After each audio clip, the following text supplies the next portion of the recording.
नमस्कार, जय श्री कांबळे रेसिपी चॅनलमध्ये तुमचं खूप खूप असं स्वागत आहे। आज मी खारे शेंगदाणे करणार आहे, तर त्यासाठी लागणारे साहित्य बघूया। मी एक वाटी असं शेंगदाणे घेतलेले आहे आणि शेंगदाणे निवडून घ्यायचे ते बरं का। आणि तुम्ही ना सोलापुरी शेंगदाणे पण घेऊ शकता मोठे, ते आता माझ्याकडे नाही त्यामुळे मी हे छोटेच घेतलेले आहे। ते याला घोंगरे शेंगदाणे असे म्हणले जाते। आता हे ना पाण्यात टाक बघा, मी पाणी ठेवलेलं आहे आणि पाणी ना मी अंदाजेच घेतलेलं आहे बरं का। आता गॅसवरती एक पातेल ठेवलेलं आहे, त्यात थोडंसं पाणी ओतलेलं आहे, किमान एक ग्लास छोटं ही पाणी आहे आणि पाणी एकदम गरम होऊ देणार आहे। ह्याच्यामध्ये आता थोडंसं आपण मीठ टाकायचं आहे। मी 2 चमचे मोठे मीठ टाकलेलं आहे। मीठ थोडं जास्तच टाकायचं आहे बरं का, म्हणजे खायला चांगलं लागतंय शेंगदाणे, त्यामुळे मी मीठ थोडं जास्तच टाकलेलं आहे। की गरम होऊ द्यायचं आहे पाणी। पाणी गरम झालेलं आहे, आता हे शेंगदाणे मी याच्यात टाकून घेणार आहे। काय करायचं, शेंगदाणे ना चांगले असं लेके ही शेंगडून घ्यायचे ते, म्हणजे काय आता ही पाण्यात टाकून घ्यायचे ते सर्व चांगले उकळून घ्यायचे ते, म्हणजे असे शिजवून घ्यायचे चांगले एकदम गरम पाणी करून घ्यायचं। गरम पाणी केल्यावरच हे टाकायचे ते पूर्ण। आता बघा हे टाकलेले सगळे शेंगदाणे मी टाकून घेतलेले ते, आता याच्यावर मी झाकण ठेवणार आहे। हे बघा चांगलं असं शिजवून घेणार आहे एकदम। आता हे झाकण ठेवलेलं आहे मी ह्याच्यावरती। आता हे ना चांगलं 20 मिनिटं तर चांगले शिजू देणार आहे। चांगलं 20 मिनिटं शिजणार ना मगच काढणार आहे। आता फुल थोडा गॅस केलेला आहे। हे बघा तुम्हाला काढून दाखवते। हे बघा चांगले शिजलेले आहे ते, असं म्हणजे शेंगदाणे कसे शिजले ते पण शिजले तुम्हाला दाखवते मी कसे शिजले बघायचे। आता मी काढते वरती, बघा कसले भारी शिजले ते, याच्यावर सुरकत यायला म्हणजे आपले शेंगदाणे चांगले परफेक्ट शिजलेले आहे ते। गॅस बंद करून घेते। भांडे घेतलेलं आहे, याच्यावर पुरण चाळायची चाळण ठेवायची आहे आणि त्याच्यावर असं हे ओतून घ्यायचं आहे सगळं।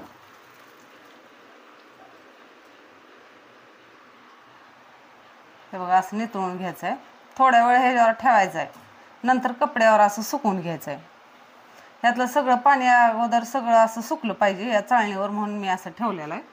आणि असं थोडं थोडं हलवत राहायचं म्हणजे सगळं पाणी नितळून जातं। हे बघा असं खाली इथं सुती कपडा टाकलेला आहे बरं का। आता याच्यावरती शेंगदाणा असं टाकून घ्यायचं आहे।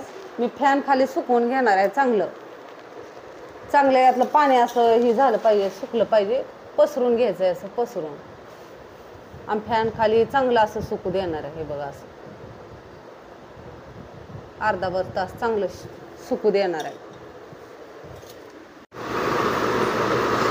हे बघा अर्धा तास झालेला आहे आणि चांगले सुकलेले आहेत बघा। हो का, नुसतं असं ओले लागते ते, काय सुद्धा पाणी नाही ह्याच्यात, चांगले सुकलेले आहे ते। आता मी एका जागेला गोळा करून घेणार आहे आणि एका प्लेटमध्ये भरून घेणार आहे।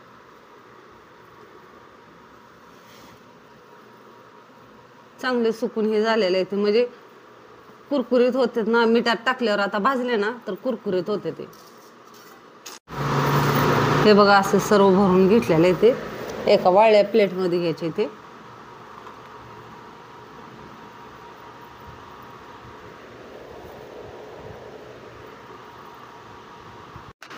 हे बघा कढई तापत ठेवलेलं आहे, कढई चांगली तापलेली आहे। आता ह्याच्यामध्ये मीठ घालायचं आहे, थोडंसं घालायचं मीठ, म्हणजे जेवढं शेंगदाणे आहेत तेवढंच घालायचं। आता ही मीठ ना चांगलं गरम करून घ्यायचं आहे। साधारण 1 वाटी मीठ असेल एवढं, चांगलं असं गरम करून घ्यायचं आहे मीठ। हे बघा मीठ असं चांगलं गरम झालेलं आहे। आता याच्यामध्ये मी शेंगदाणे टाकणार आहे। शेंगदाणे कसं थोडं थोडं टाकायचं आहे, जास्त नाही, कारण मीठ थोडं टाकलेलं आहे। निम्मं टाकणार आहे, निम्मं नंतर ना भाजून घेणार आहे। हे असंच हलवत राहायचं आहे, चांगलं असं परतून घ्यायचं आहे।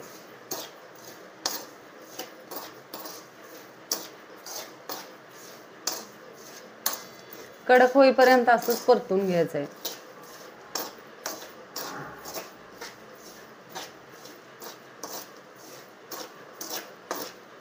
हे असं मिठाला असं शेंगदाणे असं चिटकतात ना, शेंगदाण्याला हे बघा मीठ असं चिटकतंय, तर चिटकलं तर काय हरकत नाही, नंतर ना कडक झालं ना आपोआप निघतंय।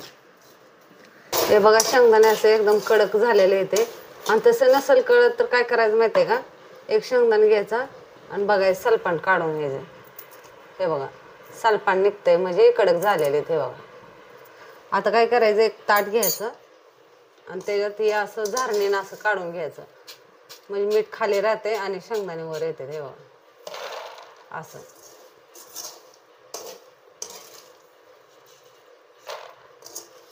सगळं असं काढून घ्यायचंय.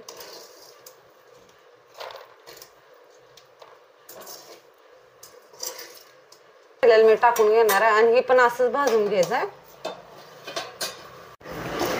हे बघा दुसऱ्यांदा टाकलेले पण बॅच मी ना भाजून घेतलेले. आता सर्व असं काढून घ्यायचे. थंड झाल्यावर एकदम कुरकुरीत होते ते. जसं जसं थंड होईल ना तसं तसं एकदम कुरकुरीत लागते ते आणि भट्टीसारखे एकदम लागते ते.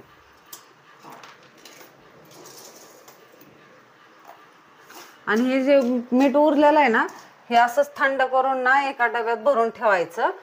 आणि जेव्हा तुम्हाला शेंगदाणे खाऊ वाटेल हीच मीठ वापरायचं, दुसरं मीठ नाही वाटायचं, हेच मीठ वापरायचं. मी आता तसंच करणार आहे. आता हे थंड करून ना एका डब्यामध्ये स्टोअर करून ठेवणार आहे आणि नंतर मला शेंगदाणे करू वाटले तर मी हेच मीठ वापरणार आहे. कुरकुरीत एकदम शेंगदाणे झालेले आहे ते. या मग का शेंगदाणे खायला. हे बघा ह्याच्यावरचे सालपान सहज निघते ते.